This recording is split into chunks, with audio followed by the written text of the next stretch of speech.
Monseigneur Émeric Ozer, vous êtes le visiteur apostolique ici à Medjugorje. Nous sommes très heureux de vous avoir comme invité et nous voudrions vous remercier de votre venue. Merci beaucoup. Je salue cordialement tous les spectateurs et que le Seigneur soit béni. Alors, nous avons été très émus quand le Saint-Siège vous a envoyé ici à Medjugorje pour être le visiteur apostolique. Vous êtes responsable en fait de tout ce qui est lié à la pastorale.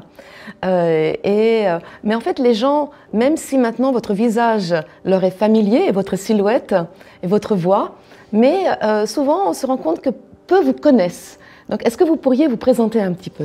Oui, je peux le faire.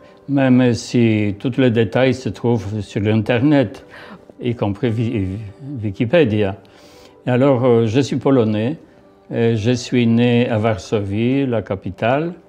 C'est là où j'ai fait ma formation scolaire et puis les études de la médecine. J'étais diplômé en médecine. Et alors, après, j'ai travaillé peu de temps comme médecin. Et finalement, je suis entré à la Société de l'Apostolat catholique, communément appelée Père Pallotin. C'est une association, plutôt société de l'Apostolat universel. Donc, après mon ordination, j'étais tout de suite envoyé en mission. J'ai passé d'abord une année à Paris, pour apprendre le français et la médecine tropicale. Et puis j'ai été dirigé comme la deuxième caravane des missionnaires pallotins polonais au Rwanda. J'ai vécu 21 ans en exerçant les deux. La pastorale comme prêtre, bien sûr, avec beaucoup d'initiatives que j'ai prises là-bas. Et aussi, j'étais directeur d'un centre médico-social à la capitale du pays, à Kigali, qui recevait plus ou moins 300 malades par jour. J'avais une quarantaine de personnel. Et évidemment, ça s'est arrêté par la guerre civile qui a déclenché en 1990. Qui s'est soldé par un génocide en 1974. Pendant le génocide, je n'étais pas là, j'avais mon année sabbatique. Et donc, j'ai été, après le génocide, immédiatement après, envoyé par le Saint-Siège comme visiteur apostolique résidentiel. C'est une mission la plus difficile que j'ai eue dans ma vie. La plus compliquée, la plus risquée aujourd'hui, je peux le dire. Et ensuite, j'ai travaillé 1 an et demi jusqu'à l'arrivée du nonce apostolique, comme visiteur apostolique donc. Et après, je suis retourné pour peu de temps en Belgique, où nous avons eu la procure missionnaire. Et puis, le père général m'a envoyé comme supérieur de la région pallotine en France. Donc j'ai travaillé 7 ans en France, avec beaucoup d'autres encore occupations. Et après la France, je suis de nouveau retourné en Belgique. Je travaillais dans la pastorale de la capitale, avec aussi certains services dans l'aumônerie de la communauté européenne. Et de là, j'ai été convoqué de nouveau au Vatican, à la congrégation de l'évangélisation de peuple, qui m'a d'ailleurs aussi mandaté auparavant comme visiteur apostolique. Et donc, j'ai été nommé par la décision de Saint-Pape Jean-Paul II, secrétaire adjoint de la congrégation, et aussi président des œuvres pontificales missionnaires, où j'ai travaillé pendant 3 ans. Et puis, tout à coup, on m'a envoyé à Varsovie, là, ma ville natale, pour devenir évêque diocésain de Varsovie-Est, rive droite. Et donc, je n'ai jamais travaillé comme prêtre en Pologne. Et j'ai dû prendre, n'est-ce pas, ce défi terrible difficile parce que je ne connaissais pas encore les éléas des fonctionnements du diocèse et aussi de la mentalité des prêtres diocésains que je ne connaissais pas. Mais ça a duré presque 10 ans, jusqu'à ma retraite. Mais cette retraite n'a pas été consommée parce qu'à la fin de ma mission, comme évêque diocésain, j'ai reçu la première mission de visiteur apostolique à Medjugorje. C'était une mission de reconnaissance que j'ai effectuée en 2017, mais après une très grave maladie, presque mortelle.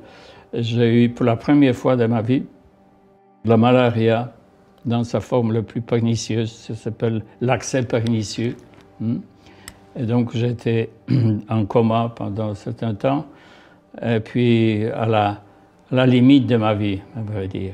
Et après, je me suis trouvé sans muscles parce que le catabolisme pendant ce temps était tellement fort, j'ai consommé mes muscles. Je n'arrive pas à me bouger. Mais malgré tout, 2 mois après, je suis arrivé à Medjugorje avec ma première mission. Et ça a duré 2 semaines et ça m'a permis d'écrire un rapport assez ample. Et quelques mois après, j'étais de nouveau sollicité d'accepter la mission d'un visiteur apostolique résidentiel, à caractère spécial, ça s'appelle, et sans période déterminée. Ça veut dire, de nouveau, une formule ad nutum sancte sedis.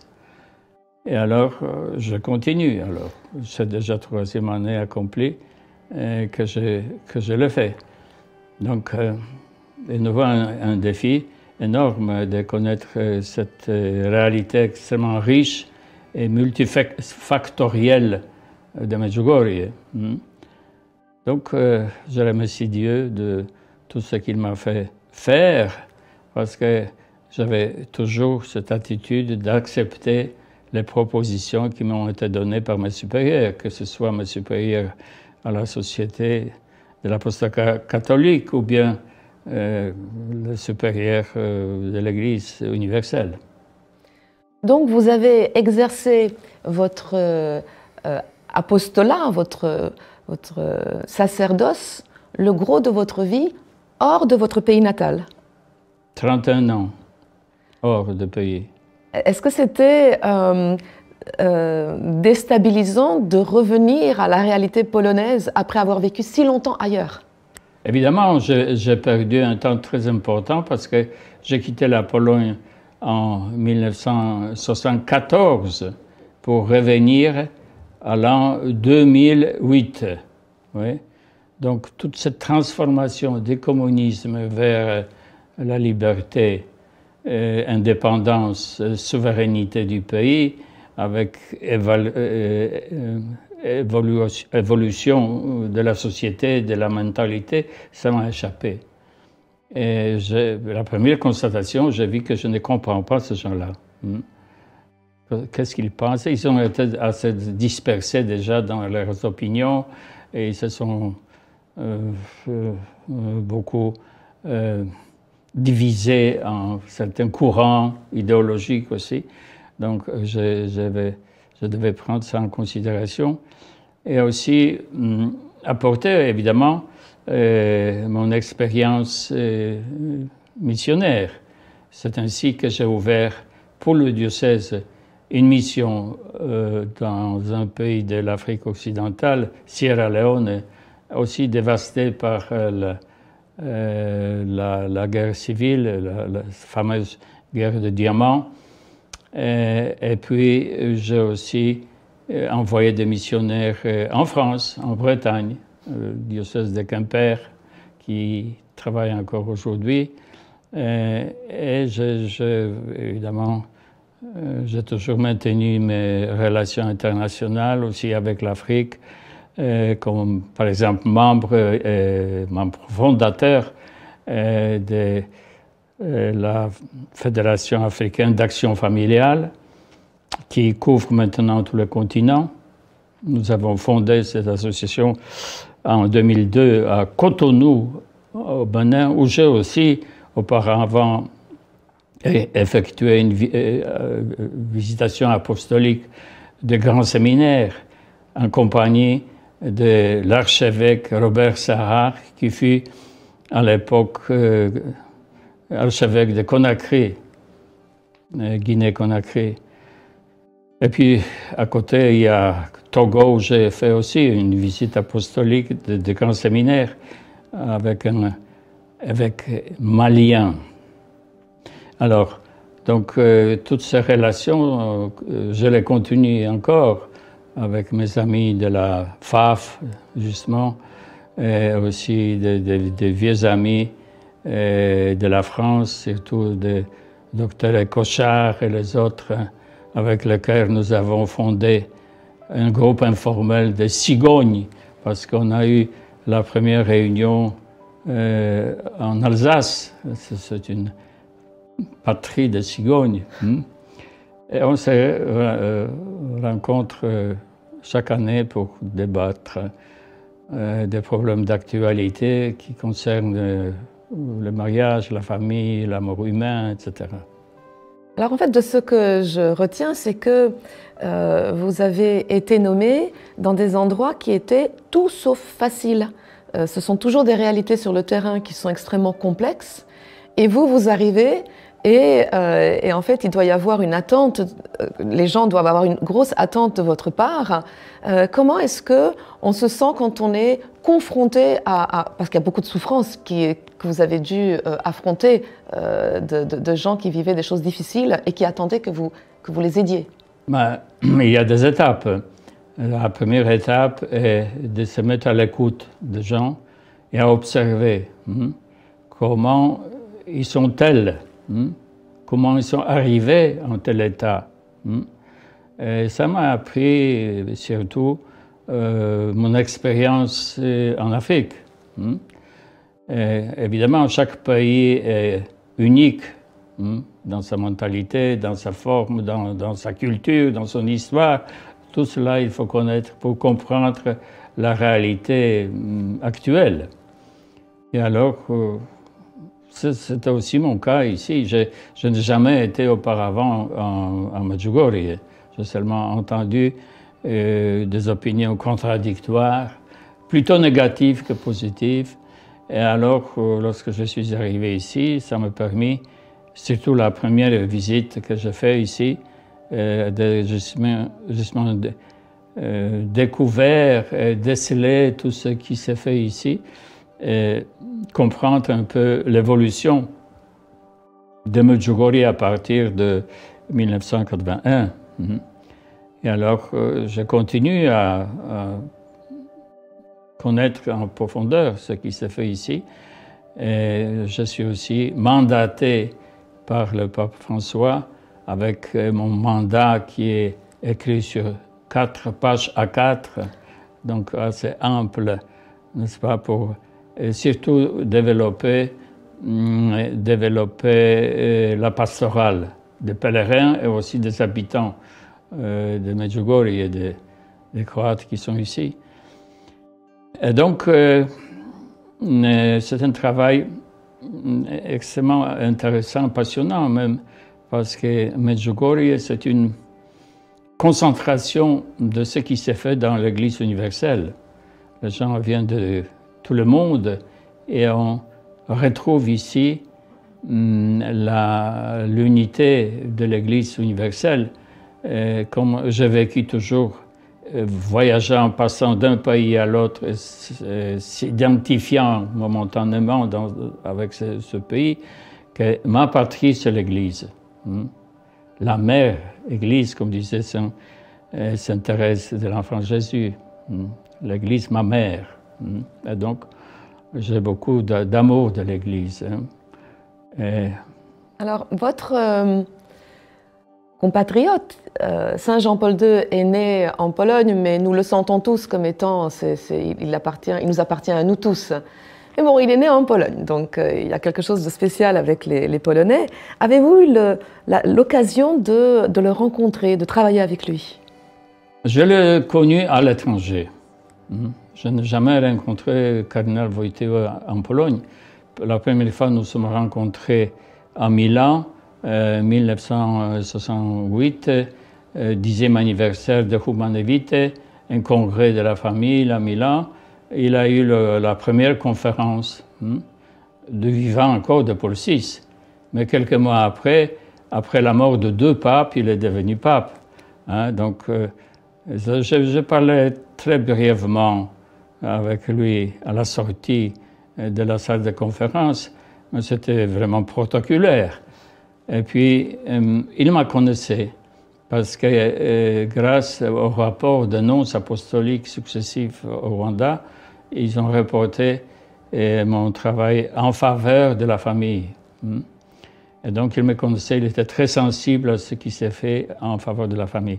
Et alors, après, lorsque j'étais nommé archevêque et membre de la congrégation de l'évangélisation des peuples, c'était sa décision personnelle, parce qu'il m'a connu avant. Et donc, pendant ma mission tellement difficile au Rwanda après le génocide, je venais de temps en temps au Vatican pour donner mon rapport à vive voix. Même j'envoyais au total 25 rapports de missions que j'ai effectués là-bas. Et chaque fois, le pape m'a recevé en visite privée. Le plus souvent, c'était à la cena, le soir, au dîner. Et ce qui m'a frappé énormément, ce sont 2 choses. D'abord, il écoutait. Il ne disait presque rien. Il écoutait et il m'a regardé toujours de son regard pénétrant, profond et pénétrant. Donc c'était des moments très émouvants finalement de le voir. Il était déjà malade, c'était après son accident, qui a eu problème de mouvement, etc.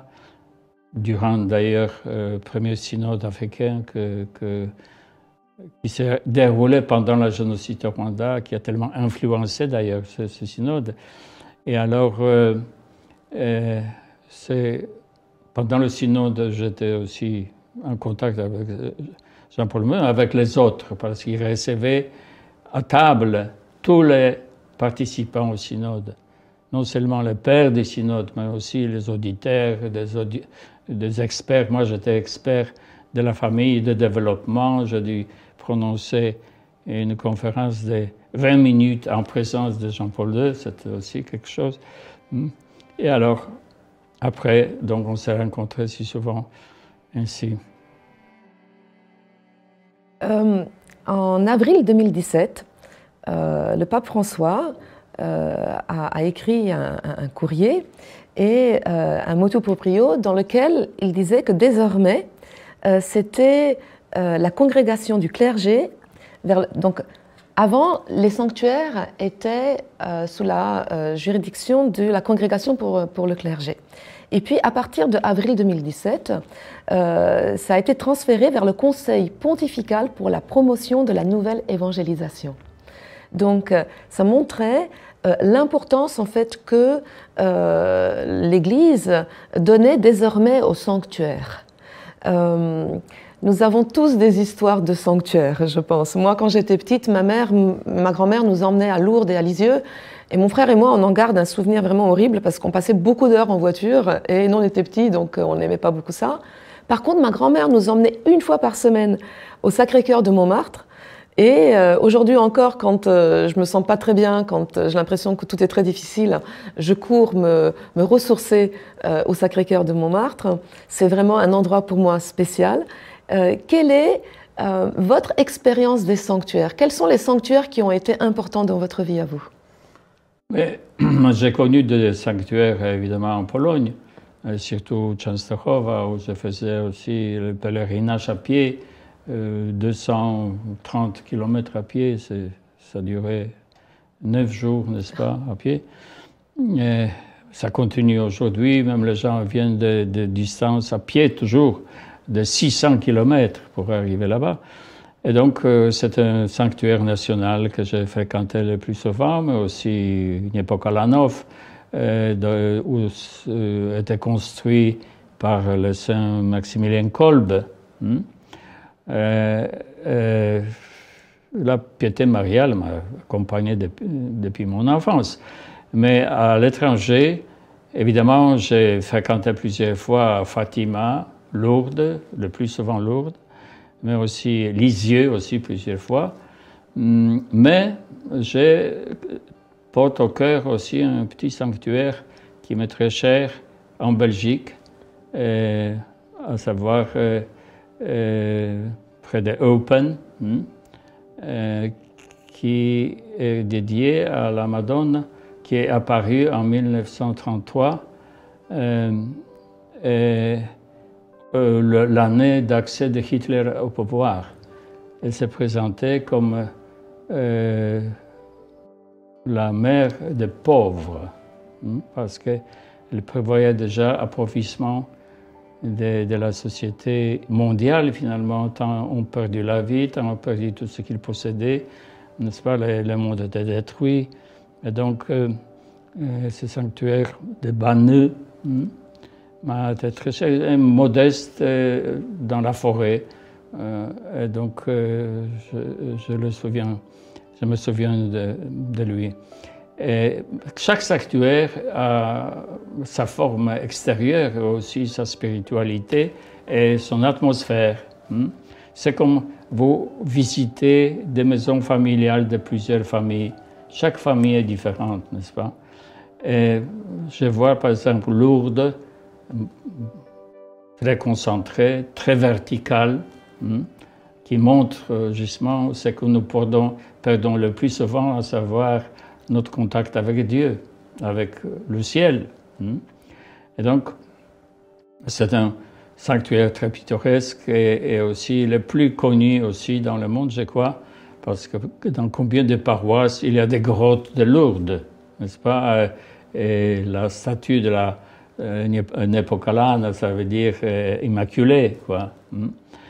Alors, donc, Lourdes m'a beaucoup frappé. J'ai participé là aussi, non seulement comme pèlerin, mais aussi comme visiteur, hôte de la conférence épiscopale française, 2 ou 3 reprises. Et puis aussi la réunion des supérieurs majeurs de la France, aussi là-bas à Lourdes. Donc c'est un, je crois, sanctuaire principal de la France. Mais je ne peux pas oublier mes très familiaux liens avec Lisieux. Ma sainte préférée, c'est la sainte Thérèse de l'Enfant Jésus.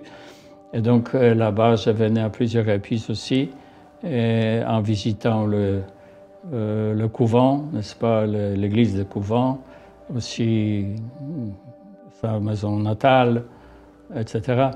Et donc aussi la très belle basilique. Mais avec amertume et tristesse, je dois constater que le nombre de pèlerins diminue à Lisieux par manque d'animation pastorale, tout simplement, n'est-ce pas? On propose très peu de choses là-bas. Donc, il faut réfléchir parce que la Sainte Thérèse est patronne des missions.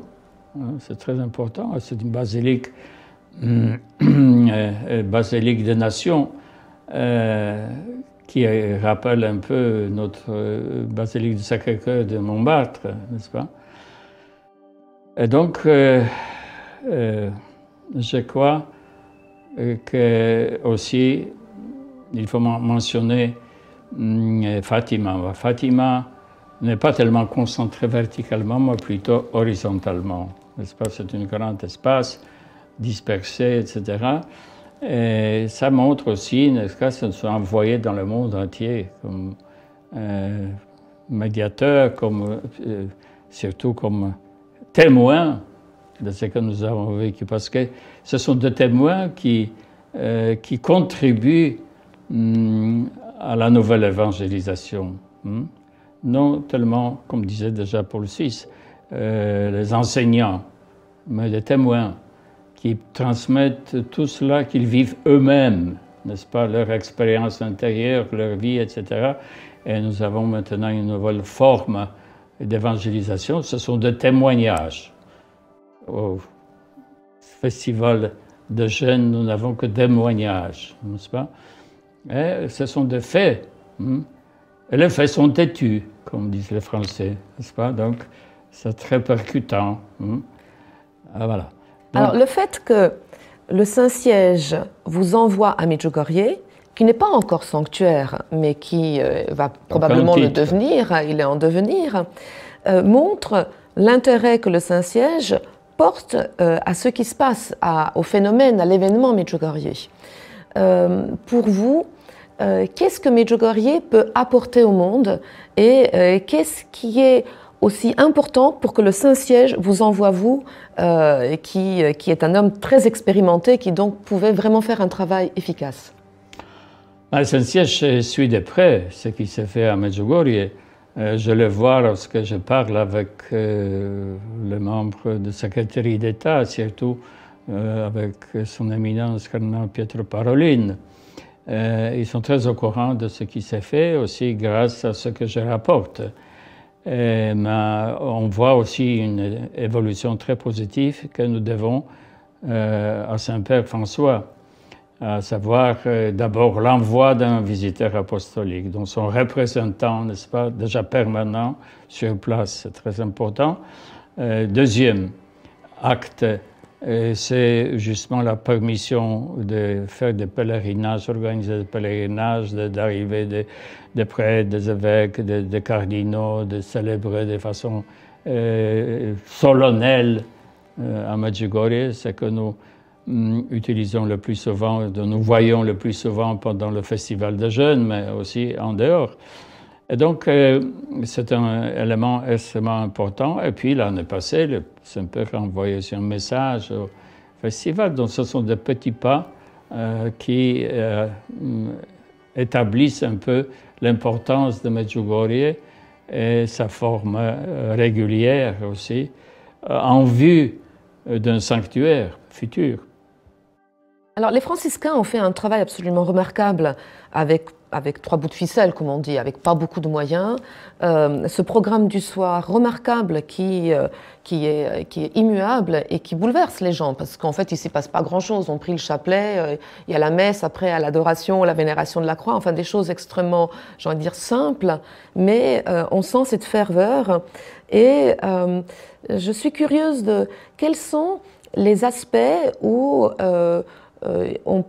vous pourrez aider à améliorer la pastorale. Quels sont les aspects sur lesquels vous avez plutôt envie de travailler pour les développer ou les améliorer s'il y a quelque chose à améliorer? La première chose, c'est maintenir la qualité. Parce que l'histoire de Medjugorje, dans son nouveau rôle, c'est donc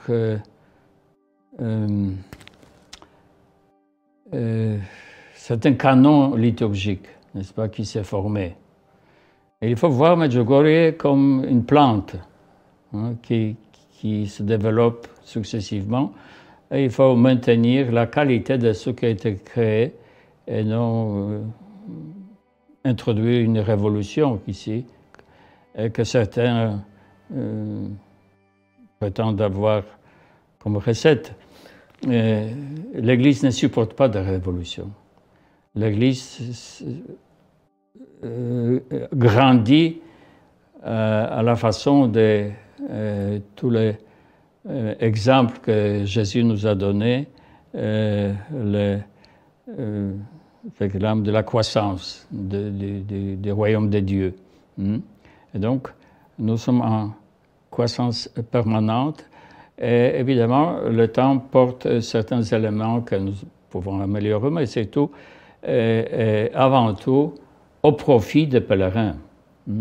Donc on a développé un programme de formation catéchétique, de retraite, etc., des symposiums, des congrès qu'on organise ici. Et évidemment, il faut maintenir le cap et il faut maintenir la qualité. C'est le problème très important. Et aussi l'accueil de pèlerins est extrêmement aussi important. Donc la formation de guides qui accompagnent des pèlerins et aussi un programme hebdomadaire qui permet aux pèlerins de jouir de ce qu'ils définissent eux-mêmes comme atmosphère, climat de Medjugorje, atmosphère de paix, du silence, de la prière, n'est-ce pas, atmosphère de la paix. Et donc, c'est très important de ne pas transformer cela en bazar, n'est-ce pas? Lorsque nous nous approchons de l'église, nous voyons aussi un placard Tichina. Silence, silence. Et notre façon de faire adoration de Saint-Sacrement aussi privilégie le silence, n'est-ce pas? Qui a un interlude musicaux très belle, très beau. Ici, il y a aussi quelques réflexions, mais à compte-gouttes, hein, pour laisser cette intimité, n'est-ce pas, de présence à côté du Seigneur. Alors, tout à l'heure, vous nous parliez de votre peine, disons, de voir qu'un sanctuaire aussi extraordinaire que Lisieux soit un petit peu en perte de vitesse. Donc, avec le potentiel extraordinaire de cet endroit, où moi aussi j'aime beaucoup me rendre. Quelle est la différence, ou alors comment est-ce que quelque chose qui se passe à Medjugorje aujourd'hui, en fait, qui ne se passe pas grand-chose, c'est juste des choses normales de la foi catholique, de l'Église, rien de révolutionnaire, rien de très fou. Comment est-ce qu'on pourrait alors aider à ce qu'on puisse peut-être faire dans d'autres endroits ce qui se passe ici? Est-ce que vous pensez que c'est faisable? C'est faisable, évidemment, parce que tous les sanctuaires maintenant nous envoient aux racines de notre foi, aux racines, fondement de notre vie, et aussi nous envoie au fin dernier, n'est-ce pas, de la foi. Et nous devons retrouver notre situation sur le chemin de pèlerinage de la vie. Le pèlerinage, c'est un résumé de la vie humaine, n'est-ce pas? On se met en marche, on continue, on passe par des étapes, on arrive finalement au but final, n'est-ce pas, de pèlerinage. Pensez au pèlerinage de Santiago de Compostelle. Hein. Il faut parcourir des centaines de kilomètres pour arriver parfois. Donc c'est une école extraordinaire, n'est-ce pas? Cet effort d'apprendre pour arriver à Medjugorje, ça aussi un élément constitutif de pèlerinage. Et puis le programme doit être riche. Et notre espace liturgique ne se limite pas seulement à l'église paroissiale, mais c'est des temps sur la montagne de la Croix, c'est très important la Croix, et le chemin de la Croix, et aussi à Port-Bordeaux, où on vénère la Sainte Vierge Marie comme la Reine de la Paix. Et donc, ce sont aussi des sentiers, des rosaires. Et puis, le message de Medjugorje s'est concentré justement sur l'essentiel, c'est l'Eucharistie, la piété mariale, le rosaire, la prière. Parce que ce qui est le plus urgent aujourd'hui, c'est revenir à la prière. Les gens ne prient plus. Sans la prière, on perd le contact avec Dieu. Et on se perd dans la vie. Donc, vous voyez, j'aime, comme la Sainte Thérèse de l'Enfant Jésus, non utiliser seulement des exemples agropastoraux, mais aussi techniques. Et donc, imaginez-vous un trolleybus qui perd son pantographe, n'est-ce pas? Il ne peut plus marcher. Même s'il a certaines possibilités de manœuvre, mais sans ce contact, il est inutile. Et nous sommes souvent comme ces autobus sans pantographe. Alors, en fait, j'ai eu la chance, la joie de participer au premier congrès qu'il y a eu à Rome pour les sanctuaires du monde. Et vous y aviez, donc moi j'y suis allée officiellement avec le sanctuaire du Los, Notre-Dame du Los dans les Alpes, dont je suis très proche, et avec le recteur de ce sanctuaire qui s'appelle le père Ludovic Frère. Et j'ai eu vraiment la surprise et la joie de rencontrer le père Marinko, le curé de Medjugorje, à l'aéroport de Split, en fait. Et il me disait, Monseigneur Ozer m'envoie à Rome. Et j'ai eu également le privilège, en fait, d'être probablement le seul témoin qui ait entendu le Saint-Père dire l'échange qu'il y a eu entre eux deux, entre le père Marinko et le pape François. Et le pape François lui disait, le père Marinko lui avait donné un chapelet et le pape l'a pris avec beaucoup comme ça, de joie, de surprise, de bienveillance, et il lui a dit obéissez, écoutez, Monseigneur Ozer. Et plusieurs fois, il le lui a dit. Donc, et après, il a rajouté plusieurs fois, et tout ira bien. Tout ira bien. Ne vous en faites pas, tout ira bien. Et c'était une telle joie. Quand le père Marinko a quitté, il y avait les huissiers qui étaient en train de vouloir nous jeter dehors, les raisons de sécurité. Et nous, on dansait, on était tellement contents. Il y avait une telle joie, c'était inoubliable. Ça fait partie des grands moments de ma vie. En fait, ce qui nous a touchés, c'était le pape qui insistait sur l'importance de la piété populaire. Et en fait, il nous a fait un développement tout à fait structuré et magnifique sur l'importance de la piété populaire. Donc, moi, je voudrais vous poser cette question, c'est quel est votre lien avec le pape François? Est-ce que vous avez eu l'occasion régulièrement de lui parler de ce qui se passe ici? Et l'autre question, c'est quelle est pour vous la place de la religiosité populaire à Medjugorje et aussi dans d'autres sanctuaires? Le pape François parle beaucoup, mentionne souvent l'importance de la piété populaire qu'il a connue aussi en Amérique du Sud, n'est-ce pas? À Aparecida ou bien Guatemala. Et alors, ce sont de grands endroits où nous retrouvons notre foi, bien sûr.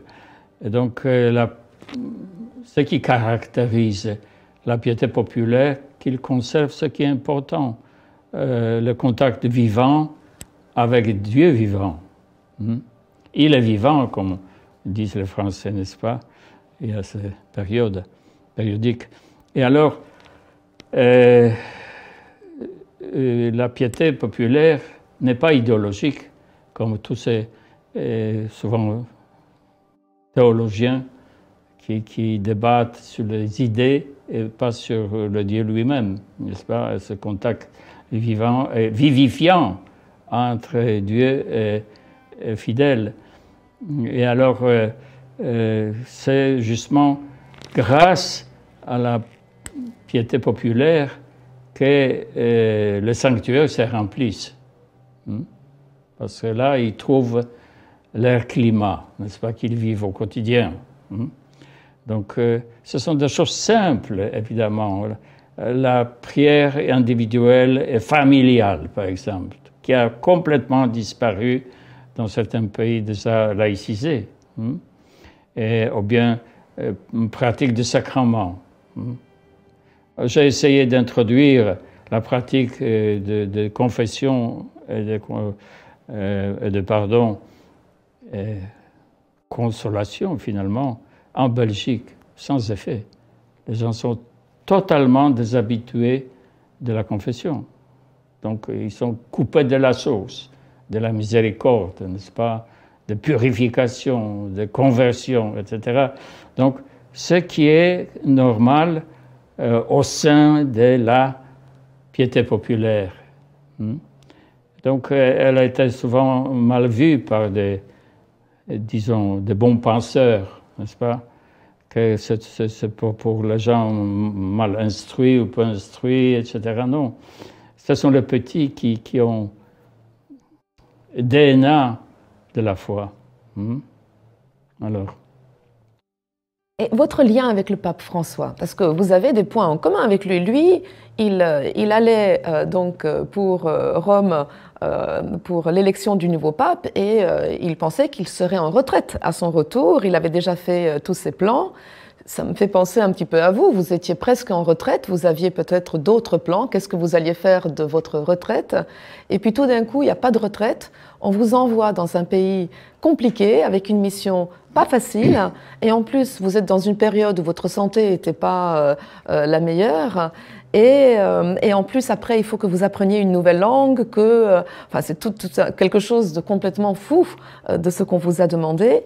Et en bon petit soldat du bon Dieu, vous avez accepté et vous êtes là. Donc, est-ce que vous avez eu l'occasion d'échanger sur ces choses-là avec le pape François? Mais sur Medjugorje, non. Mais avant, lorsque j'étais évêque de Varsovie-Praga, nous avons eu la visite à Tlimina. C'est une organisation de la visite qui est totalement autre par rapport au pape précédent. Donc après une rencontre communautaire où le pape adresse quelques paroles, improvisées d'ailleurs, et puis il nous donne seulement le texte de son intervention officielle, il s'est entretenu avec chacun. Et donc, j'ai été assis face à lui, qui s'est approché avec sa chaise ici, et nous avons parlé de la situation de l'Église, de la situation dans mon diocèse, etc. C'était très fraternel, très proche, très cordial, n'est-ce pas? Il ne crée pas de distance autour de lui. Et alors, après, lorsque je suis déjà ici, donc mes contacts sont indirects à travers de la secrétaire d'État et son éminence Pierre Paroline, évidemment, réfère tout ce qui se passe ici, tout ce que j'apportais là-bas, tous mes rapports directement au pape, puisque le dossier de Medjugorje est déjà dans les attributions de secrétaire d'État. C'est l'instance la plus haute de l'organisation de la curie romaine. C'est aussi un signe pour nous. Donc vous ne dépendez pas de Monseigneur Fisichella hein, pour la nouvelle évangélisation? Idéologiquement, oui, disons, des idéaux que nous portons, etc. Mais c'est un conseil pontifical, n'est-ce pas, créé par le pape François. Et donc, nous dépendons organiquement, je dirais, de la secrétaire d'État. Alors, par rapport à Medjugorje, il y a des gens qui viennent vous voir pour vous dire « Oh, mon père, c'est formidable, Medjugorje, ça a changé ma vie, c'est formidable ». Mais de temps en temps, il doit y avoir des gens qui viennent vous dire et vous disent « Medjugorje, c'est absolument épouvantable ». Est-ce que ça arrive? Moi, je n'ai pas eu beaucoup de contacts avec les gens qui sont venus ici sans effet. Plutôt, j'ai des contacts avec tous ceux qui sont de grands convertis qui me déclarent souvent « Ah voilà, ma vocation est née ici ». Il y a plus que 800 vocations sacerdotales et religieuses qui sont nées à Medjugorje. Une fois, je rencontre un prêtre australien qui me dit « Je suis venu comme jeune homme ici, drogué, alcoolisé. J'étais converti ici, mais je suis maintenant un prêtre heureux, n'est-ce pas? Il y a tant d'autres pareils. » Ce sont des événements les plus caractéristiques et marquants de l'importance de Medjugorje, la conversion, et puis ce retour au confessionnal, n'est-ce pas? Ce n'était pas seulement tribunal de justice, mais aussi de miséricorde. On rétablit la justice. Est-ce que vous êtes parfois au confessionnal? Si, mais rarement, mais si. Alors, moi, je suis en contact avec tous les confesseurs, évidemment. Je raconte leurs impressions, bien sûr. je crois que c'est un moment très important que les confessionnaux soient desservis. Et nous faisons un grand effort de faire venir les confesseurs de l'extérieur aussi. On sollicite aussi l'aide de ceux qui accompagnent les pèlerins parce que nous ne pouvons pas assurer ici les confessions à toutes les langues du monde. Hein?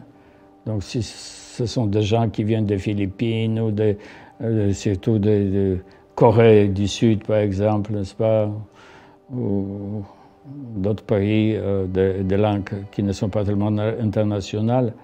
Mais vous avez nommé à domicile, j'ai envie de dire, le père Léon qui s'occupe pour les gens qui parlent anglais. Je l'ai déjà trouvé ici, il était déjà ici. Oui. Donc il a été confirmé dans son poste. Il est dominicain, anglais, n'est-ce pas? Mais il y a aussi un confrère franciscain qui appartient à la province de Rome et qui s'occupe des gens qui parlent l'italien et aussi portugais. Et donc, il y a un chapelain polonais, franciscain, Père Urban, qui s'occupe justement des Polonais et des autres Slaves. Le Père Boris pour les Français. Et Père Boris, maintenant, un francophone et polyglotte. Donc, sont ici assurés, surtout pendant le temps de l'épidémie. Oui, ça c'est un peu spécial. Oui, parce que les pèlerins de loin arrivent à compte-gouttes ici. Et c'est un grand défi de Medjugorje. Est-ce étrange pour vous, le docteur Henrik Ozer, hein, donc pas le prêtre, ce qui se passe dans le monde avec ce virus? Mais ce n'est pas la première épidémie dans l'histoire du monde. Nous savons quelle était l'épidémie, comme la grippe hispanique, n'est-ce pas, qui a aussi entraîné des millions, je crois, de victimes. Mais grâce maintenant à la mobilité des personnes dans le monde, évidemment, c'est une pandémie en vrai sens de ce mot, qui englobe tous les pays du monde. Et donc, il y a une mortalité assez élevée, doublée dans certains pays ou plus. Et nous avons encore un long chemin de vaccination qui peuvent stopper éventuellement. Mais c'est des points de vue social et médical que nous pouvons considérer, n'est-ce pas, ce phénomène. Autrefois, il a eu une conviction, fausse conviction, qu'il y a un nombre limité, déterminé de maladies. Et maintenant, nous voyons qu'il y a des maladies qui naissent, de nouvelles maladies, de nouveaux virus, surtout, n'est-ce pas, qui nous menacent.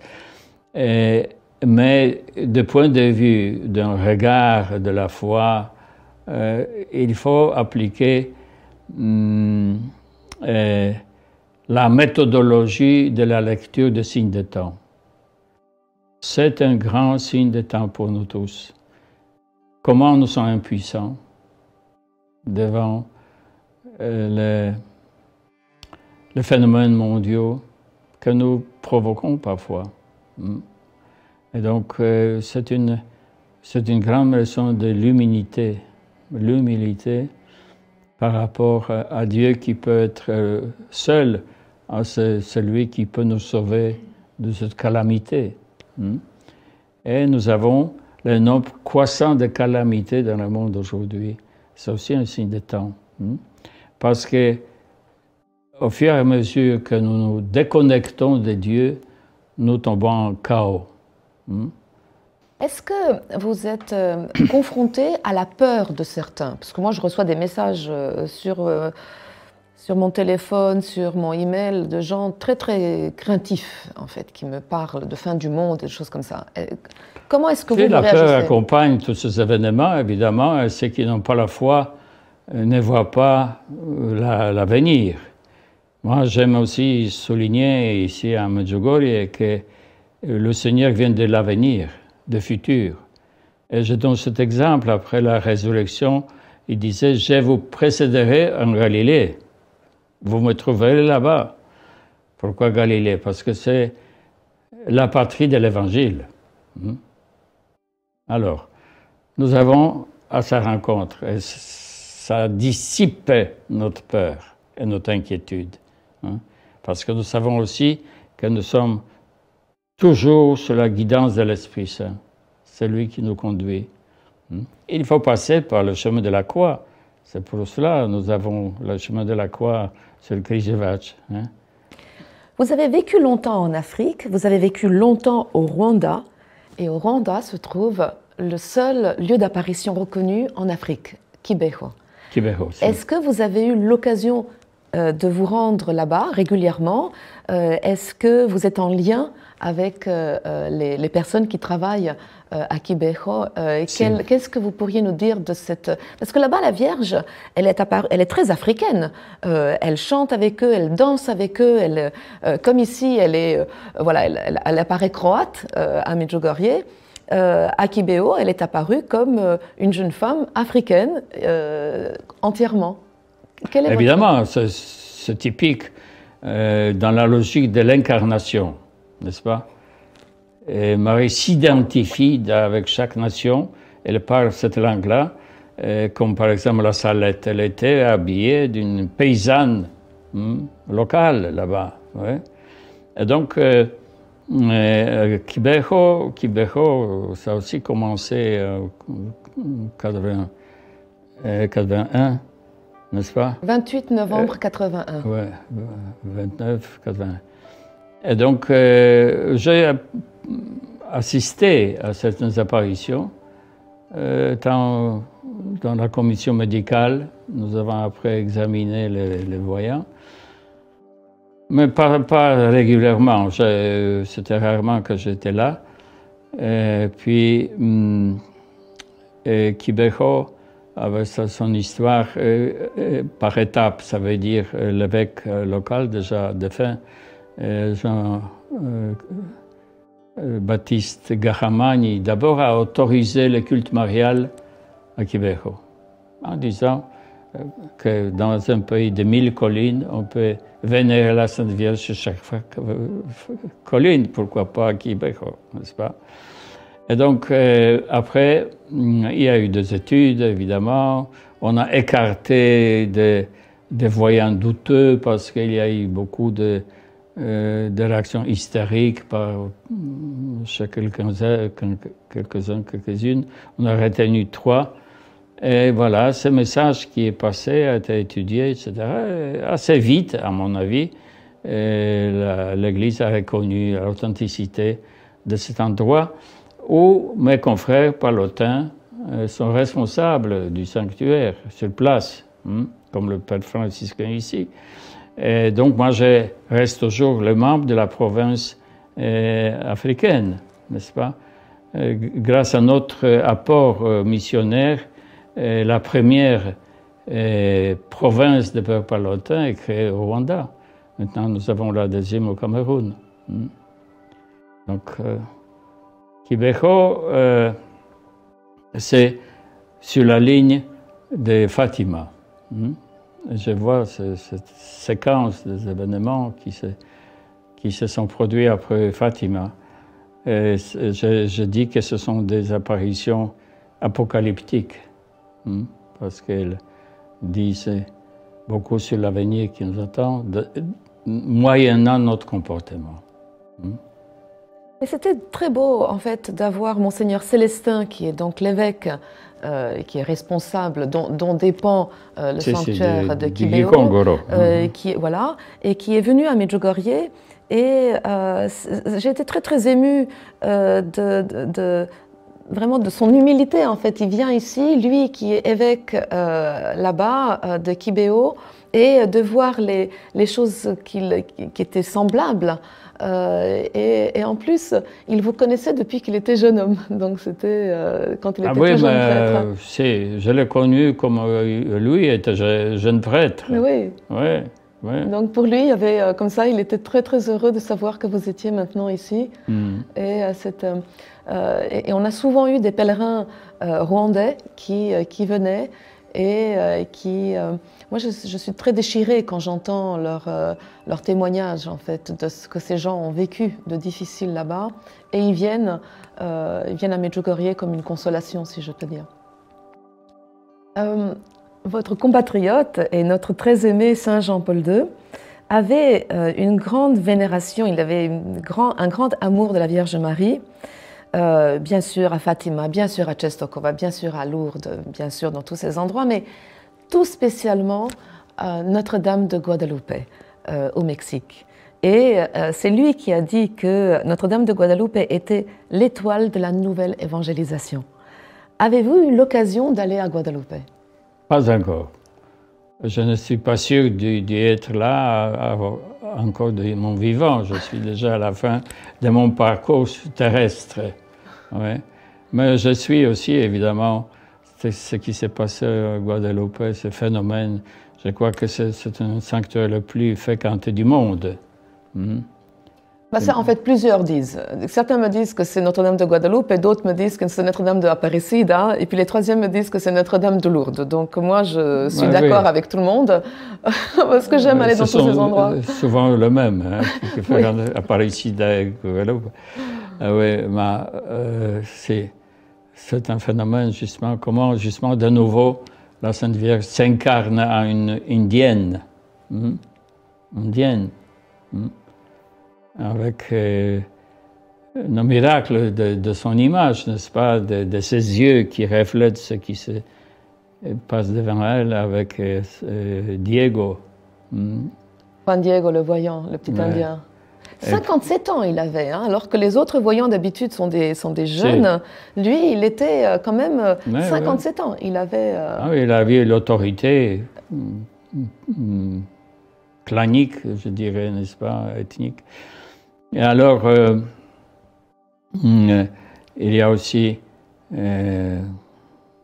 son manteau, n'est-ce pas? Son manteau avec les étoiles, et aussi la constellation de la Vierge, n'est-ce pas, qui est sur son manteau. Oui, cette image qui est bouleversante, l'image miraculeuse de Notre-Dame de Guadalupe qui est bouleversante. Eh bien, je vous remercie infiniment d'avoir accepté de venir aujourd'hui pour ce temps d'échange sur la Vierge Marie dans cette télévision qui lui est dédiée, Maria Vision Medjugorje. Et j'espère avoir une autre fois l'occasion de danser avec vous pour la Vierge Marie. Merci beaucoup. Merci beaucoup, mon père. Merci. Merci beaucoup.